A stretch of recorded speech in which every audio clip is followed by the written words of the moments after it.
It was a quiet summer evening in Meadowbrook, the kind where the cicadas hum and the air smells of honeysuckle, when a blinding flash lit up our front yard like a lightning strike. A sharp crackle followed, the unmistakable sound of electricity biting into something or someone. Then came the scream, a piercing wail that tore through the stillness of our little rural neighborhood. I bolted to the window, nearly spilling my lemonade, and there she was, Linda Harper, in her signature peach blazer, thrashing at the top of our steel fence like a fish caught in a net. Her body jerked wildly against the darkening sky before she plummeted backward onto our lawn with a thud that rattled my bones. Her clipboard, that smug badge of her self-appointed power, hit the grass beside her, papers fluttering like leaves in the breeze.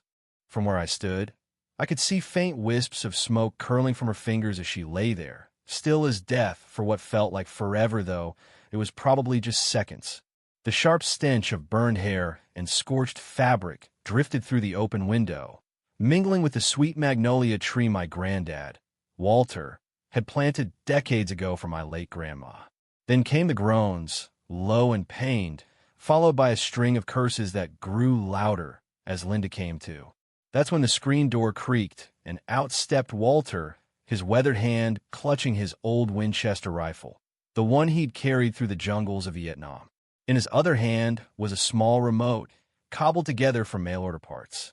He stood tall, calm as a summer pond, but with eyes that could stop a charging bull. "Told you not to touch my fence, Linda," he called out, his voice steady, like he was commenting on the weather. The neighbors missed her, and Mrs. Carter from across the street, old Mrs. Delaney in her shawl, and a few others scattered like roaches under a light, their whispers fading into the dusk. From that moment, nobody in Meadowbrook dared cross Walter again. Our story starts in Meadowbrook, a sleepy corner of the county where my family's lived for 4 generations. It was the kind of place where folks knew your business but kept their noses out of it, where a handshake was worth more than a contract, and forgetting to wave at a passing car was the worst sin you could commit. That all changed when the developers rolled in with their bulldozers and blueprints, promising revitalization. What they really meant was rich city folks snapping up farmland, building identical houses with names like the Regency or the Belmont, and slapping a homeowners association on us to protect property values. Our 10-acre plot, with its peeling red-roofed farmhouse, was an eyesore to them. To us, it was home, filled with memories no HOA could touch. We raised chickens that wandered too far, grew vegetables in a messy garden, and kept my brother's old treehouse, even though he'd outgrown it. Walter, who'd come back from Vietnam with scars you could see and ones you couldn't, had built a steel fence years ago not to keep folks out, but to mark his territory, to feel safe when the nightmares came. It was 8 feet tall, topped with sharp finials inspired by New Orleans ironwork he'd seen on a rare trip with Grandma. The newcomers called it militaristic. We called it Walter's way of making sense of a world that hadn't made sense since Saigon.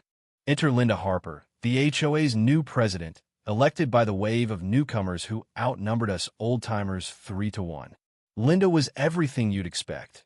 A blonde bob that defied jarravy tie, designer sunglasses perched on her head even at dusk, and a rotation of pastel suits that screamed, "I'm in charge." Her white BMW had a vanity plate LNDA RULs that nobody found funny except her. From day one, she had it out for us. "Don't you care about property values?" she'd ask, her smile as fake as her tan, her head tilted like she was talking to a toddler. 2 weeks after the HOA formed, she hand-delivered a list of 15 violations, from our hand-painted sunflower mailbox me sister's gift to Walter's restored 1948 tractor, which she called unauthorized agricultural equipment. When my dad, Tom, explained our property was grandfathered in under-county law, Linda's smile tightened like a noose. "We'll see about that," she said, her voice dripping with promise. The harassment started small, daily drive-bys in her BMW, snapping photos of every stray weed or chipped barn paint. My little brother, Joey, took to sticking out his tongue from the bushes until Mom caught him and said it'd only make things worse. She started it, Joey whined and Mom couldn't argue. Then came Linda's friendly VY sits, dropping off glossy brochures of cookie-cutter homes, a VY shown of suburban hell that made my skin crawl. Dad, ever the peacemaker, took them politely, while Walter muttered about constitutional rights from his recliner, just loud enough for Linda to hear. Things got serious when we caught her inside our property, measuring our fence with a yellow tape measure like she owned the place. It was a Sunday, and we'd just come back from church, still in our good clothes, when we saw her BMW parked by our gate. She'd waltzed right in, wearing white pants that were begging for chicken dirt, and was measuring from the fence to the road. Dad was out of the car before Mom could blink, his voice louder than I'd ever heard. Tempting fate, I guess. Linda smirked, claiming the fence was 6 inches too close to the road, citing some HOA bylaw like it was the Constitution. Walter, watching from the porch, finally had enough. He walked over, slow and deliberate, his church khakis still crisp, and told her, "Ma'am, this is private property. You're trespassing. Leave and don't come back."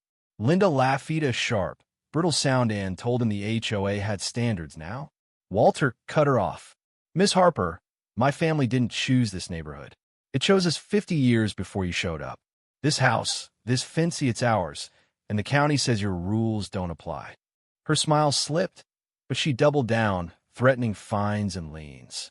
Walter just said, "I wouldn't come back if I were you." The official HOA letter came 3 days later, heavy with legal jargon and a handwritten note from Linda.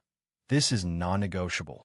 Dad crunched numbers, worried about fines we couldn't afford. But Walter? He was calm as ever. That night, I found him in his workshop, surrounded by wires, batteries, and old engineering books. "Just making some upgrades," he said with a wink that made me nervous. Over the next week, he rigged up solar panels, ran hidden wires along the fence, and added motion-activated cameras. The fence would carry 24 volts, just enough to sting, not kill, activated by a remote. He posted small warning, live fence signs, and showed me the county laws that made it legal. "She's been warned," he said. "What happens next is on her." 2 weeks later, while we were at Joey's baseball game, Linda showed up with 2 HOA lackeys. Security footage caught it all. She scoffed at the warning signs, called Walter set up a bluff, and started climbing. Walter, on the porch, gave her one last chance. "Ma'am, that fence is live. Get down." She laughed and swung a leg over. Walter hit the button. The cameras caught her body seizing, her face twisting in shock, and her fall to the grass. By the time we got home, a cop was there, but Walter was ready, showing the footage. Linda, icing her hand, demanded his arrest. The cop, a family friend, watched the video and shook his head. "You were trespassing, ma'am. No assault here." He warned her about future charges. By nightfall, someone leaked the footage online. It went viral, with neighbors piling on about Linda's overreach. 3 days later, her lawyer threatened a lawsuit, but Walter wasn't fazed. His old friend, a retired judge, took our case pro bono. The county investigated Linda for harassment, and leaked texts showed her plotting to provoke Walter. At an emergency HOA meeting, neighbors turned on her. Mrs. Delaney, an 80-year-old widow, shamed her. "I've lived here 60 years and never needed someone to tell me how to paint my mailbox." Linda was ousted, her lawsuit fizzled, and she moved away, her house sold at a loss. The HOA loosened its rules, and Walter's fence became legend. Neighbors waved again, and some even added their own quirky lawn decorations. Walter still sits on the porch, rifle across his lap, watching the sunset. "Some folks need to learn where the line is," he told me once. And some lessons hurt more than others. One evening, as the fence's solar lights flickered on, I asked if he felt bad.